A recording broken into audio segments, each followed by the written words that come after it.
বিশ্ব সাহিত্যের রোমাঞ্চকর সব গল্পগুলি আপনাদের জন্য বাংলায় উপস্থাপন করছে মিডনাইট মিস্ট্রিস। আজ আপনাদের জন্য রয়েছে স্যার আর্থার কোনান ডয়েলের লেখা শার্লক হোমসের কাহিনী দ্য স্টক ব্রোকার্স ক্লার্ক। গল্পটি প্রথম প্রকাশিত হয়েছিল দ্য স্ট্র্যান্ড পত্রিকায়। আজ গল্প পাঠে রয়েছে আশিস দে এবং গল্পের অন্যান্য চরিত্রে রয়েছে অভিষেক সমাদ্দার এবং আশিস দে।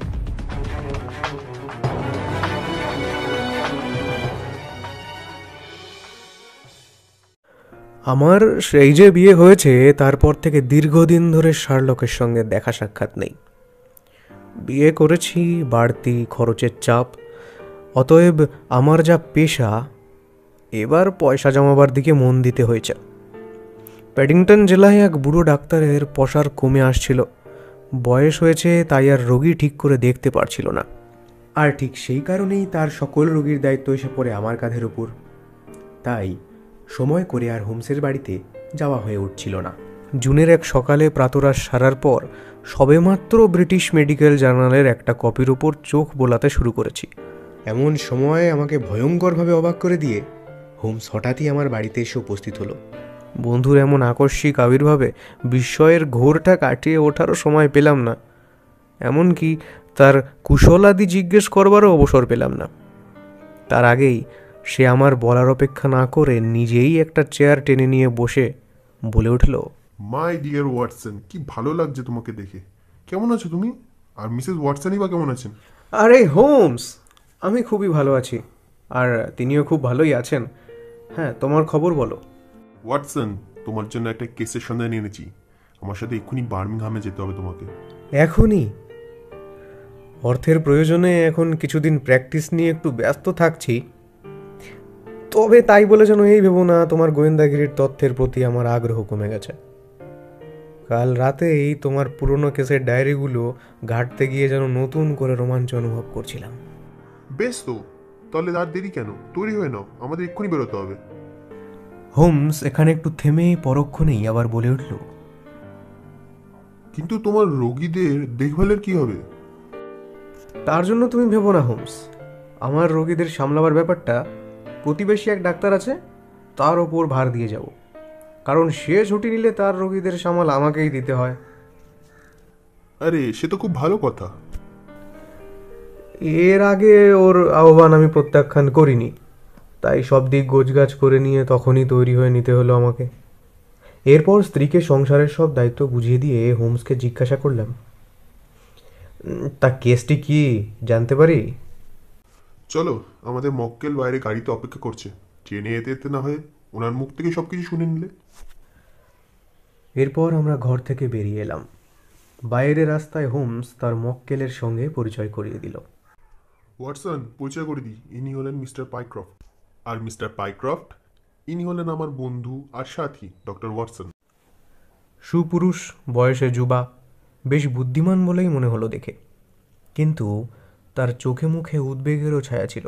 স্টেশনে এসে আমরা আমাদের ট্রেন পেয়ে গেলাম। ট্রেন চলতে শুরু করলো। যুবকটি এবার তার কাহিনী আমাকে বলতে শুরু করলো। জানেন ডক্টর ওয়াটসন, হঠাৎ আমি একটা অদ্ভুত ব্যাপারের সঙ্গে জড়িয়ে পড়েছি। এ যেন আমাকে নিয়ে কেউ মজার খেলায় মেতে উঠেছে। আগে আমি এক ককরান অ্যান্ড উডহাউস কোম্পানিতে 5টা বছর সুনাম নিয়ে কাজ করেছি, কিন্তু আমার দুর্ভাগ্য, হঠাৎ কোম্পানিটা বন্ধ হয়ে যাওয়ায় আমি বেকার হয়ে পড়ি। অগত্যা নতুন চাকরির সন্ধানে দিক বিদিক আবেদন করছি, এমন সময় খবরের কাগজে কর্মখালির বিজ্ঞাপন দেখে লোম্বার্ড স্ট্রিটের মেসন অ্যান্ড উইলিয়ামস কোম্পানিতে একটা দরখাস্ত পাঠালাম। লন্ডন শহরে শেয়ার দালালির যত সব কোম্পানি আছে, এটা তাদের মধ্যে সবচেয়ে বড় কোম্পানি। প্রচুর নাম আছে। আমার ভাগ্য ভালো, দরখাস্তের জবাব এলো একটা শুভ খবর বহন করে। সামনের সোমবারই কাজে যোগ দিতে বলেছে আমাকে। এখানে বেতনও বেশি। আগের কোম্পানিতে পেতাম সপ্তাহে 3 পাউন্ড, আর এরা দেবে 4 পাউন্ড। কাজ সেই একই ধরনের, তাই মনটা আমার খুশিতে ভরে উঠল। যেদিন সেই অ্যাপয়েন্টমেন্ট লেটারটা পেলাম, সেদিনই সন্ধ্যায় এক ভদ্রলোক আমার বাড়িতে এলো আমার সঙ্গে দেখা করতে। তার নাম আর্থার পিনার, মাঝবয়সী, মুখ ভর্তি কালো দাড়ি, গোঁফ, ফাইন্যান্সিয়াল এজেন্ট। ভদ্রলোক, কথাবার্তায় দারুণ সুপ্রতিভ। ঘরে ঢুকে যেভাবে কথাবার্তা শুরু করলেন, তাকে একটুও বুঝতে অসুবিধা হলো না। আগে আমার সম্পর্কে সব খোঁজ খবর নিয়েই সে এসেছে।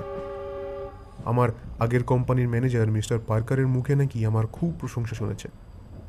তারপর সে শেয়ার বাজারের হাল হাকিকত খবরাখবর নিয়ে কিছু সময় আলোচনা করলো। আমার জবাব শুনে সে খুশি হলো। তারপর সে মন্তব্য করলো, আমার মতো দক্ষ অভিজ্ঞ লোকের জন্য সেই কোম্পানি উপযুক্ত নয়। আমি নাকি আরও বড় কোম্পানির আরও উঁচু পদে পোস্টিং হওয়ার উপযুক্ত। তারপর সে জিজ্ঞাসা করলো, তা আপনি কবে সেখানকার কাজে যোগ দিচ্ছেন? আমি বললাম, আগামী সোমবার। যুবকটি সঙ্গে সঙ্গে আপত্তি জানিয়ে বলে উঠল, না না, ওই কোম্পানিতে আপনার যোগ দেওয়া চলবে না। তবে আগামী সোমবার থেকেই আপনাকে নিয়ে নেওয়া হবে ফ্র্যাঙ্কো মিডল্যান্ড হার্ডওয়্যার কোম্পানিতে বিজনেস ম্যানেজারের পদে। জানেন, কেবল ফ্রান্সেই 134টি শাখা আছে।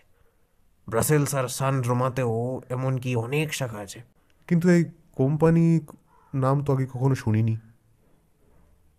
জানেন, যুবকটিকে সে কথা বলতেই সে জানালো, বাজারে আগে কখনোই কোম্পানি শেয়ার ছাড়া হয়নি।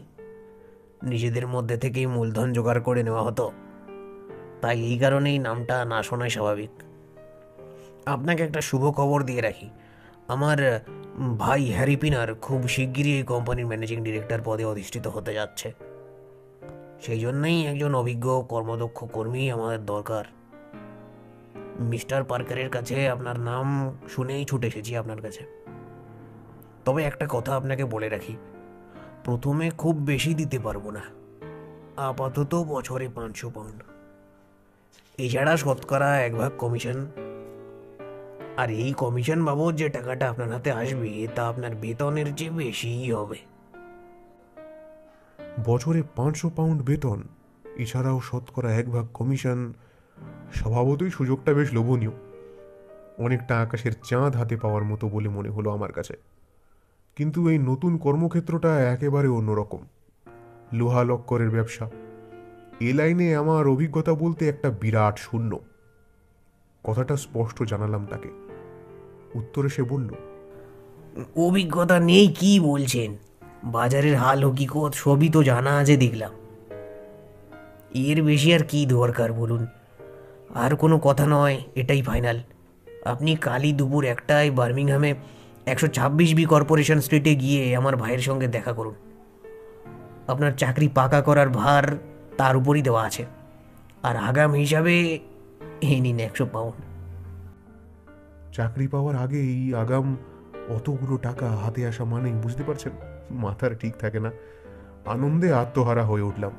আর সেই মুহূর্তে আমি তাকে কথা দিয়ে ফেললাম।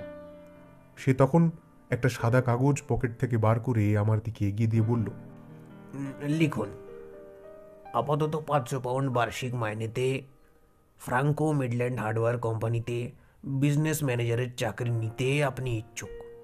এই মর্মে লিখে দিন এই কাগজে। আমি তার কথা মতো লিখে দিলাম। আমার লেখা কাগজটা সে আমার হাত থেকে নিয়ে ভাঁজ করে তার পকেটে রেখে দিল। তারপর আমাকে জিজ্ঞাসা করলো, তা মেসন অ্যান্ড উইলিয়ামস কোম্পানির চাকরির ব্যাপারে কি সিদ্ধান্ত নিলেন? আমি লিখে জানিয়ে দেবো এ চাকরি আমার মনোভূত নয়। সে তখন গর্জে উঠে বলল, রাখুন তো মশাই, অত ভালো মানুষই দেখিয়ে লিখিত পত্র দেবার কোনো প্রয়োজন নেই। ওই ফালতু কোম্পানির ম্যানেজার আপনার সম্পর্কে কীরকম বাজে মন্তব্য করেছে জানেন? আপনি নাকি চাকরি হারিয়ে বেকার হয়ে রাস্তায় রাস্তায় ফ্যা ফ্যা করে ঘুরে বেড়াচ্ছিলেন, তাই উনি আপনাকে রাস্তা থেকে তুলে এনে ওই চাকরির অফারটা দিয়েছে। এর চেয়ে ভালো চাকরি নাকি কেউ আপনাকে দেবে না। কিন্তু পার্কারের কাছ থেকে আপনার সম্পর্কে খোঁজ খবর আগেই নিয়ে রেখেছিলাম। আপনার দক্ষতা আমার বেশ ভালোই জানা আছে। তাই আমিও তাকে চ্যালেঞ্জ নিয়ে বলে এসেছি, কাজের লোকের উপযুক্ত বেতনে ভালো চাকরির অভাব হয় না। ভদ্রলোকের কথাগুলো আমাকে এমনিই তাতিয়ে দিল যে আমার সারা শরীরের রক্ত যেন টকবগিয়ে ফুটছিল। যার সঙ্গে এখনও আমার সামনাসামনি দেখা হলো না, যে আমার কাজের নমুনা দেখলো না, সে না জেনে আমার সম্পর্কে এমন হীন মন্তব্য করলো। উত্তেজিত গলায় আমি বললাম, লোকটা দেখছি পাক্কা শয়তান। যাগে, তার সম্পর্কে বলে ভালোই করেছেন। এরপর ওই কোম্পানিতে যোগ দেওয়া তো দূরের কথা, তার চৌকাঠ পর্যন্ত স্পর্শ করব না। গভীর আগ্রহে আমি জিজ্ঞেস করলাম, তারপর? তারপর মিস্টার পিনার চলে গেলেন। তার দেওয়া আগাম 100 পাউন্ড হাতে ধরে আমি তখন তার যাওয়ার পথের দিকে তাকিয়েছিলাম। বেশ, তারপর আপনি কি করলেন মিস্টার পাইক্রফট? পরের দিন আমি বার্মিংহামের উদ্দেশ্যে রওনা হলাম। সেখানে পৌঁছে একটা হোটেলে উঠলাম। ঠিকানা খুঁজে অফিস বিল্ডিংটা বার করলাম। একতলায় ব্ল্যাকবোর্ডে সাদা অক্ষরে অনেকগুলো কোম্পানির নাম দেখতে পেলাম, কিন্তু ফ্র্যাঙ্কো মিডল্যান্ড হার্ডওয়্যার কোম্পানির কোনো সাইনবোর্ড বা নাম দেখলাম না। আমি তখন কি করব ভাবছি, এমন সময় এক ভদ্রলোক হন্তদন্ত হয়ে ছুটে এলেন। চেহারাটা তার আর্থার পিনারের মতোই, শুধু মুখে দাঁড়ি ছিল না, পরিষ্কার করে কামানো। এমনকি তার গলার স্বরও আর্থারের মতোই। দেখা হওয়া মাত্র সে জিজ্ঞেস করলো, আপনি তো মিস্টার পাইক্রফট। আজ সকালে ভাইয়ের কাছ থেকে আপনার খবর পেয়েছি। আপনার ভূয়সী প্রশংসা করেছে সে। আমি তার ভাই হ্যারি পিনার। তখন আমি বললাম, কিন্তু আপনাদের অফিসটা তো আমি খুঁজে পাচ্ছি না, বোর্ডে নাম নেই। তাই আমি অবাক হয়ে ভাবছিলাম আর কি। এমন সময় আপনি এলেন। ভদ্রলোক তখন কৈফিয়ত দেওয়ার মতো করে বলল, এই তো মাত্র কদিন হলো সামনাসামনি একটা আস্তানা জোগাড় করেছি। গুছিয়ে উঠতে একটু সময় তো লাগবেই। তখন নিচে বোর্ডে কোম্পানির নাম ঝোলানো হবে। কথা বলার ফাঁকে আমরা দুজনে উপরতলায় উঠলাম। 2 কামরার একটা ফ্ল্যাটে নিয়ে এলো সে আমাকে। অফিস ঘরের চেহারা দেখে তো আমার মনটা দমে গেল। ধুলোয় ভর্তি একটা টেবিল, দুপাশে 2টো চেয়ার, টেবিলের উপর কয়েকটা লেজার অবিন্যস্ত। সাজানো গোছানো অফিসে বসে যেখানে কাজ করা অভ্যেস, বুঝতেই পারছেন অমন অগোছালো ভাব দেখে আমার মনের অবস্থা কীরকম হতে পারে। হ্যারি পিনার আমার মনের কথা বোধহয় টের পেয়েছিল, তাই বলল, এখনও তো ভালো করে অফিসটা গুছিয়ে উঠতে পারিনি, তার জন্য ভাববেন না। হাতে যখন টাকা আছে তখন আস্তে আস্তে সব ঠিক হয়ে যাবে। বসুন, কাজ শুরু করুন। চাকরি আপনার আজ থেকেই শুরু, আর চিরস্থায়ীও হয়ে গেল। আমি তখন তাকে বললাম, বেশ তো, তাহলে আমার কি কাজ বুঝিয়ে দিন। ঠিক আছে, শুনুন। আপনাকে আমার ভাই আর্থার নিশ্চয়ই বলে থাকবে ফ্রান্সে আমাদের 134টি শাখা অফিস ও গুদাম আছে। তার মধ্যে সবচেয়ে বড় গুদামটার চার্জেই থাকবেন আপনি। তবে এখন বার্মিংহামে দিন সাতেক থেকে কেনাকাটার কাজে তদারকি করুন। তারপর ড্রয়ার থেকে লাল রঙের একটা মোটা বই বার করে আবার বলল, এটা ট্রেডার্স ডাইরেক্টরি। এতে লেখা লক্করের বিভিন্ন ব্যবসায়ীদের নাম ঠিকানা আছে। এইসব নামের একটা তালিকা তৈরি করে ফেলুন। তালিকাটি হবে ইংরাজি অক্ষরে ক্রমিক পর্যায়ে, অর্থাৎ ABCDর হিসাবে। বাইরে এরকম তালিকা কিনতে পাওয়া যায়, তবে অসম্পূর্ণ। আমাদের কোনো কাজেই লাগবে না, তাই নিজেদেরই তৈরি করে নিতে হয়। সোমবার বেলা 12টার মধ্যেই তালিকাটি তৈরি করে দিলেই চলে। আপনি এখন যেতে পারেন। ভদ্রলোকের কথার ধরন আর কাজের নমুনা দেখে ঘাবড়ে গেলাম, কিন্তু মুখে সেটা প্রকাশ করলাম না। আর কোনো কথা না বলে মোটা ডাইরেক্টরিটা নিয়ে চলে এলাম সেখান থেকে। অতঃপর চাকরিটা আমার পাকা, মোটা টাকা বেতন, এছাড়া আগাম 100 পাউন্ড হাতে পেয়েছি। আর কি চাই? তাই কাজ যাই হোক, অফিস যেমনই হোক, লোকের কথা যেমনই হোক না কেন, কাজে উৎসাহের কোনো অভাব ঘটল না। সোমবার এই চক্কর পর্যন্ত বিভিন্ন ব্যবসায়ীদের নামের তালিকা বানিয়ে অফিসে গেলাম। হ্যারি পিনার অফিসেই ছিল। তার মুখের হাব ভাব দেখে মনে হলো তালিকাটা বেশ মনোভূতই হয়েছে। পরবর্তী তালিকা বানিয়ে সে আমাকে বুধবার আসতে বলল। সে সব ব্যবসায়ীদের তালিকা তৈরি করে বুধবার গেলাম হ্যারি পিনারের কাছে। সম্পূর্ণ তালিকার কাজ শেষ হলো শুক্রবার, অর্থাৎ গতকাল। তার নির্দেশ মতো আমার পরবর্তী কাজ হলো বাসন কুসনের ব্যবসায়ীদের একটা তালিকা করা। আর তার নির্দেশ হলো সন্ধ্যা 7টায় যেন তার সঙ্গে দেখা করি। এই সঙ্গে সে আর একটা কথা বলল, তাড়াহুড়ো করবার দরকার নেই, ধীরে সুস্থে আসলেই হবে। আর একটা কথা, সারাদিন হাড় ভাঙা পরিশ্রমের পর দেহ মনকে সতেজ করার জন্য একটু নাচ গানের আসরে গিয়ে স্ফূর্তি করে আসতে বলল। হ্যারি পিনার কথা বলার ফাঁকে হেসে ফেলল। এতে তার সবকটি দাঁত দেখা গেল। আমি তার বাদিকের ওপরের পাঁটির সোনার দাঁত দুটি দেখে চমকে উঠলাম। এই পর্যন্ত হোমস গম্ভীর মুখে সব শুনছিল। পাইক্রফের কথা শেষ হতেই খুশি খুশি মুখে বেশ নড়ে চড়ে বসল। তারপর হোমস আমার দিকে তাকালো, উল্লাসিত হয়ে হাতে হাত ঘষল। মিস্টার হল পাইক্রফট তার কথার জের টেনে আবার বলল, মেসন অ্যান্ড উইলসন কোম্পানিতে আমি যোগ দিচ্ছি না শুনে লন্ডনে আমার বাড়িতে যখন আর্থার পিনার এসেছিল তখনও ঠিক এইভাবেই হেসেছিল।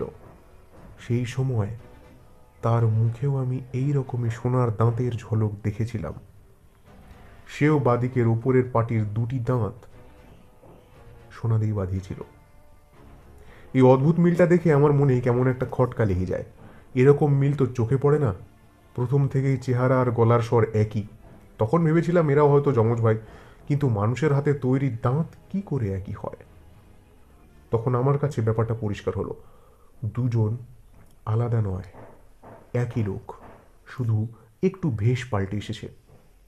কিন্তু আমি ভেবে পাচ্ছিলাম না আমার মতো একজন সাধারণ মানুষের সঙ্গে এত পরিকল্পনা করে এজোট চুরি করার মানে কি? তাহলে আমি কোনো কুচক্রের শিকার হচ্ছি না তো? এই আশঙ্কা মনে নিয়েই আমি মিস্টার হোমসের সঙ্গে পরামর্শ করতে আসি। হল পাইক্রফটের কাহিনী এখানে শেষ হলো। এবার আমি হোমসের দিকে তাকালাম, চোখে আমার অনেক প্রশ্ন। মৃদু হেসে হোমস বলল, শোনো ওয়াটসন, তুমি আর আমি মিলে এই হ্যারি পিনারের কাছে যাব। চাকরি চাইবার ভান করেই চেহারাটা একবার দেখা দরকার। মিস্টার হল পাইক্রফটের সঙ্গে আমার আলোচনা হয়ে গেছে। আশা করি আমার উদ্দেশ্যটা তুমি বুঝে গেছো। হ্যাঁ, সে তো অবশ্যই। যেভাবে তুমি বোঝালে তাতে বাচ্চা ছেলেও বুঝে যাবে। কথা মতো সন্ধ্যার সময় বার্মিংহামে পৌঁছে হল পাইক্রফটের অফিসের সামনে এসে দাঁড়ালাম। সেই সময় ছোটোখাটো চেহারার সুপুরুষ এক ভদ্রলোককে একটা স্টল থেকে সন্ধ্যার দৈনিক পত্রিকা কিনতে দেখা গেল। পাইক্রফট চোখের ইশারায় তাকে দেখিয়ে ফিসফিস করে বলে উঠল, ওই যে উনি হ্যারি পিনার। কাগজটা কিনে হ্যারি পিনার দ্রুত বাড়ির ভেতর ঢুকে পড়ল। আর একটু পরেই আমরা সিঁড়ি বেয়ে 5 তলায় উঠে এলাম। এই আমার অফিস। এই বলে একটা আধ ভেজানো দরজায় টোকা মারল। ঘরের ভেতর থেকে একটা কণ্ঠস্বর ভেসে এলো, ভেতরে চলে আসুন। আমরা 3 জনে তখন একসাথে ভেতরে ঢুকলাম। ঘরে কোনো আসবাবপত্রের বালাই নেই, কেবল একটা টেবিল আর 2টি চেয়ার ছাড়া। সেই টেবিলের ওপর সন্ধ্যা দৈনিক পত্রিকাটি মেলে ধরে বসেছিল সে। আমাদের পায়ের শব্দ শুনে ভদ্রলোক চোখ তুলে তাকালো আমাদের দিকে। ভদ্রলোকের মুখ দেখে চমকে উঠলাম। চোখ দুটি যেন কোটর থেকে বাইরে বেরিয়ে আসতে চাইছে। গাল দুটি রক্তশূন্য ফ্যাকাশে। সেই সঙ্গে প্রচণ্ড ভয় আর আতঙ্ক যেন তাড়া করে বেড়াচ্ছিল তাকে। সে যেন তার সব বোধ শক্তি হারিয়ে ফেলেছে। এমন কি হলো পাইক্রফটের দিকে তাকিয়েও চিনতে পারছে না তাকে। মুখের ভাষাও যেন হারিয়ে ফেলেছে। এমনই ফ্যাল করে তাকিয়ে রইল সে। হল পাইক্রফট বলে উঠল, মিস্টার পিনার, আপনি আমাকে এই সময় আসতে বলেছিলেন, কিন্তু আপনাকে দেখে তো মনে হচ্ছে আপনি অসুস্থ। কথাটা বলে পাইক্রফট সবিস্মিতভাবে তাকিয়ে রইল তার দিকে। হ্যারি পিনার তখন তার শুকনো ঠোঁটে জিভ বুলিয়ে জিজ্ঞাসা করল, হ্যাঁ, কিন্তু এনারা কারা? এনারা চাকরির জন্য এসেছেন আমার কাছে? আমার সঙ্গে পরিচয় করিয়ে দাও। হ্যাঁ হ্যাঁ, আপনার সঙ্গে পরিচয় করিয়ে দিই। ইনি মিস্টার হ্যারিস আর ইনি মিস্টার প্রাইম। বেশ বেশ, কাজ পাবেন। তা আপনারা কি কাজ জানেন? হোমস বলল, আগে আমি অ্যাকাউন্টেন্ট। আর আমি বললাম, আগে ক্লার্কের কাজে আমি দক্ষ। ভালো কথা, আপনাদের মতো দক্ষ লোকই আমাদের দরকার ছিল। কিন্তু এখন যে আমি একটু বিশ্রাম নিতে চাই, আপনারা এখন আসতে পারেন।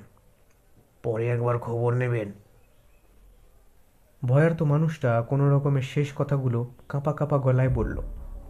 বেশ বোঝা যাচ্ছে তার ভেতরটা কোনো রকম দুঃখ যন্ত্রণায় তোলপাড় করছে, যা সে সামাল দেওয়ার চেষ্টা করেও পারছে না। আর আপনি যে আমাকে আরো কিছু কাজ দেবেন বলেছিলেন।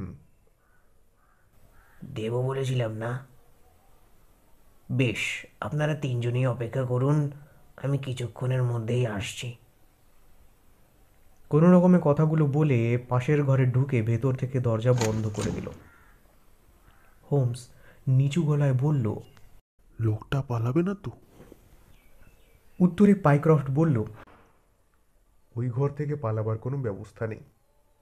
এই ঘরে এই একটাই দরজা আছে। ওটা খালি ঘর। হোমস জিজ্ঞাসা করলো, তাহলে ওই ঘরে গেল কেন? আমরা যে গোয়েন্দা সেটা তো টের পাইনি। আগে থেকেই তো সে ভয় কাতর হয়েছিল, ঘরে ঢুকেই টের পেয়েছি। এই সময় হঠাৎ পাশের ঘর থেকে খটখট আওয়াজ ভেসে এলো। আমরা তখন কথা বন্ধ করে কান খাড়া করে রইলাম। কিছুক্ষণ নিস্তব্ধতা বিরাজ করলেও আবার সেই খটখট শব্দ শোনা গেল। সেই সঙ্গে চাপা একটা গোঙানির আওয়াজ। এবার হোমসকে একটু বিচলিত হয়ে উঠতে দেখা গেল। তার চোয়াল শক্ত হয়ে উঠল। গোঙানির আওয়াজ আরও একবার হতেই হোমস ছুটে দরজার দিকে এগিয়ে গিয়ে বলল, ওয়াটসন, তাড়াতাড়ি দরজাটা ভাঙতে হবে। সে তার দেহের সর্বশক্তি দিয়ে দরজায় ধাক্কা দিতে লাগলো। আমিও উঠে গিয়ে হাত লাগালাম। এরপরেই নিমেষে দরজা ভেঙে পড়ল। আমরা তখন হুড়মুড়িয়ে ঘরের ভেতর ঢুকলাম। ঘর পুরো শুনশান, কেউ নেই। তখনই চোখ পড়লো পাশে আর একটা দরজা। এবার হোমস এক ঝটকায় দরজাটা খুলে ফেলল। সঙ্গে সঙ্গে এক পা পিছিয়ে এলো সে। কাছে গিয়ে দেখি হ্যারি পিনার দরজার হুকে প্যান্ট আটকানোর ফিতে গলায় বেঁধে ঝুলছে সে। পায়ের কাছে পড়ে রয়েছে তার কোট আর ওয়েস্ট কোট। কাঠের পাল্লায় গোড়ালি লেগে অমন খটখট শব্দ হচ্ছিল। সেই ভয়ঙ্কর দৃশ্যটা দেখা মাত্র নিমেষেই আমি আমার কর্তব্য স্থির করে ফেললাম। ঝাঁপিয়ে পড়লাম আর হাত দিয়ে তার কোমরটা জড়িয়ে ধরে তার শরীরটাকে উপরে তুলে ধরলাম। ওদিকে হোমস আর পাইক্রফট মিলে তার গলার ফাঁস খুলে ফেলল। এরপর আমরা তিনজন মিলে ধরাধরি করে পাশের ঘরে নিয়ে গিয়ে শুইয়ে দিলাম তাকে। চোখে মুখে জলের ঝাপটা দিলাম। তার ঠোঁট জোড়া কাঁপতে থাকলো থরথর করে। হাতটা তুলে নিয়ে তার নাড়ি টিপলাম। গতি খুবই ক্ষীণ, তবে ভালোর মধ্যে এই যে নিঃশ্বাস নেওয়া ক্রমশ বাড়ছে। মনে ভয় কেটে গেছে। শ্বাস প্রশ্বাসের গতি স্বচ্ছন্দ করার জন্য তার দুহাত কয়েকবার ওঠানামা করলাম। আমার চিকিৎসাবিদ্যা যতখানি প্রয়োগ করা যায় সব করলাম। হোমস পাশে দাঁড়িয়ে গম্ভীর মুখে নিরীক্ষণ করছিল সব। অনেকক্ষণ পর সে মুখ খুলল, বলল, মনে হচ্ছে একটু পরেই উঠে বসতে পারবে সে। এখন পুলিশকে একটা খবর দেওয়া দরকার। পাইক্রফট হতভম্ব হয়ে বলল, মিস্টার হোমস, আমাকে এসবের সঙ্গে জড়ানো হলো কেন? কেন হলো বুঝতে পারছেন না? কারণটা অতি সহজ, আপনার তো বোঝার কথা। এবার আমিও হোমসকে জিজ্ঞেস করলাম, আসল ব্যাপারটা কি খুলে বলো তো হোমস। আমার মাথায় যে কিছু ঢুকছে না। তোমার সঙ্গে থেকে গোয়েন্দাগিরি করে কত কেস তো দেখলাম, কিন্তু এরকম অদ্ভুত কেস প্রথমবার দেখছি। বড় বিচিত্র এর চরিত্র। মাই ডিয়ার ওয়াটসন, তুমি তো জানো এসব কেসের চরিত্র কোনদিন সহজবোধ্য হয় না। যদি হতো তাহলে তো যে কেউ ধরে ফেলতে পারত, সতর্কও হয়ে যেত। সেক্ষেত্রে এই কেসের জন্মই হতো না। আর যদি কেস না হয় তাহলে পুলিশ আর গোয়েন্দা তো বেকার হয়ে যাবে। রোজগার বন্ধ হয়ে গেলে খাবোটা কি? ওইসব হেয়ালি টেয়ালি রেখে স্পষ্ট করে বলো তো কি ব্যাপার। আরে আরে উত্তেজিত হও না, বেশ বেশ বলছি শোনো। এই কেসের সমস্ত ব্যাপারটাই দুটি পয়েন্টের ওপর ঝুলে আছে। প্রথম পয়েন্ট হলো আমাদের নতুন বন্ধু মক্কেল মিস্টার হল পাইক্রফটের হাতের লেখা সংগ্রহ। আর দ্বিতীয় পয়েন্ট হলো তাকে চাকরিতে যেতে না দিয়ে তার নাম নিয়ে অন্য একজনকে চাকরিতে যোগ দেওয়া করা। এই দুটি পয়েন্টই হলো কেসের সার কথা। সেই কারণেই মেসন অ্যান্ড উইলিয়াম কোম্পানিতে চাকরি করতে যাবেন না সেটা কবুল করিয়ে নেওয়ার পর মিস্টার পাইক্রফটকে দিয়ে একটা সাদা কাগজে লিখিয়ে নেওয়া হয়েছিল। এইভাবে তার হাতের লেখাটা সংগ্রহ করা হয়েছিল। Mason and William company manager পাইক্রফটকে কখনো দেখেওনি। কাজেই সেই লেখাটা নিয়ে যদি অন্য কেউ যায় তাহলে তার পরিবর্তে কাজে যোগ দিতে পারবে। ভয়ে আঁতকে উঠল হল পাইক্রফট। সে কি? এ তো ভয়ঙ্কর জালিয়াতি। হ্যাঁ অবশ্যই, এটা একটা বড় রকমের জালিয়াতি। আর বড় রকমের সর্বনাশ করতেই পারতো এরা আপনার। সে প্রসঙ্গে পরে আসছি। পাছে আপনি যদি মেসন আর উইলিয়ামস কোম্পানিতে যোগদান করে বসেন, সেই ভয়তে তারা 100 পাউন্ড দিয়ে একটা ভুয়ো কোম্পানিতে আটকে রাখেন আপনাকে। অকারণে আটকে রেখে আপনার ফেরার পথ বন্ধ করে দেয়। পাইক্রফট জিজ্ঞাসা করল, তা না হয় হলো, কিন্তু এই একই লোক ছদ্মবেশে নিজের ভাই সাজতে গেলেন কেন? কারণ একটাই, কেবল এই দুজনে মিলেই কাজ হাসিল করবার চেষ্টা করেছিল। কিংবা দলে দুজনে বেশি লোক ছিল। এটাই দুই ভাইয়েরই কাজ। একজন আপনার নাম নিয়ে যায় মেসন অ্যান্ড উইলিয়ামস কোম্পানিতে যোগ দিতে, আর একজন আপনাকে বার্মিংহামে আটকে রাখে। আর যে লন্ডনে আপনার বাড়িতে গেছিল সেই এখানে দাড়িগোপ কামিয়ে একটু চেহারার অদল বদল করে এসছে যাতে আপনি চিনতে না পারেন। কিন্তু তার সেই সোনার দাঁতগুলো আপনি দেখতে পেয়ে যান, আর সেখানেই আপনার সন্দেহ হয়।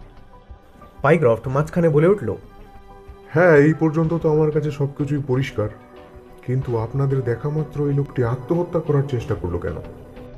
হঠাৎ পেছন থেকে একটা কণ্ঠস্বর ভেসে এলো। কারণ খুঁজছেন? আজকে সন্ধ্যা পত্রিকাটি পড়লে বুঝতে পারবেন। চমকে উঠে ঘুরে দাঁড়াতেই দেখি মুমূর্ষ আর্থার পিনার ওরফে হ্যারি পিনার উঠে বসেছে। এখন তার মুখের ফ্যাকাশে ভাবটা কমে গেছে। সত্যি তো? আচ্ছা বোকা আমি। এই কথা বলেই এক লাফে টেবিলের উপর থেকে পত্রিকাটি তুলে নিয়ে পড়তে শুরু করলো হোমস। এই দেখো আজকের হেডলাইন,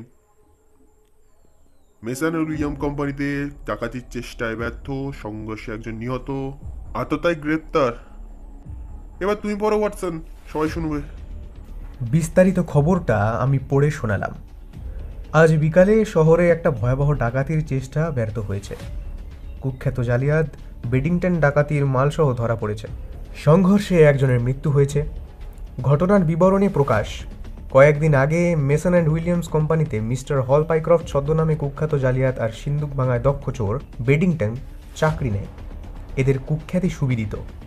এরা দু ভাই, 5 বছর জেল কেটেছে। এরা সবে ছাড়া পেয়েছে, আর জেল থেকে ছাড়া পেতেই তারা আবার নিজ মূর্তি ধারণ করেছে।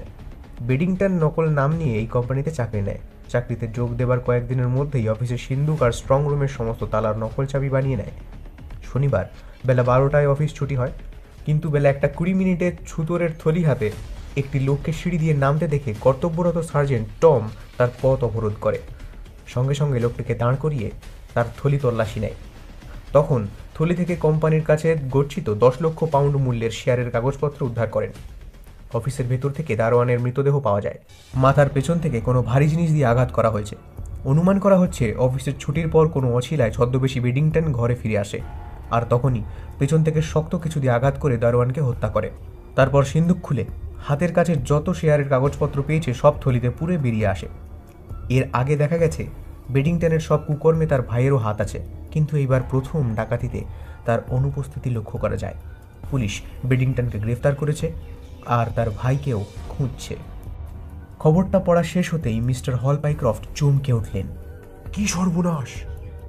এত সব ঘটনা ঘটে গেল, অথচ আমি একবারও টের পেলাম না। ভীত সন্ত্রস্ত বেডিংটনের ভাই আর্থারের দিকে তাকিয়ে হোমস বলল, এবার পুলিশ একটা খবর দেওয়া যেতে পারে ওয়াটসন। তবে তাদের সৌভাগ্য এই যে তাদের কাজ আমরা অনেকটাই হালকা করে দিয়েছি। এখানে একটু থেমে হোমস চিন্তিত সুরে বলল, দেখো ওয়াটসন, কি বিচিত্র এ মানব চরিত্র। ধরা পড়লে ভাইয়ের সঙ্গে তারও ফাঁসি নিশ্চিত জেনে নিজেই গলায় ফাঁসি দিয়ে আত্মহত্যার চেষ্টা করছিল। আবার দেখো, খবরটা পেয়েও গা ঢাকা দেওয়ারও চেষ্টা করেনি। সে যাই হোক, এখন আমাদের কর্তব্য একে পুলিশের হাতে তুলে দেওয়া। তারপর হোমস পাইক্রফটের দিকে ফিরে বলল, আপনি কি এক্ষুনি পুলিশকে খবর দিন, আমি আর ওয়াটসন এখানে পাহারা দিচ্ছি। শুনছিলেন গল্প দ্য স্টক ব্রোকার্স ক্লার্ক।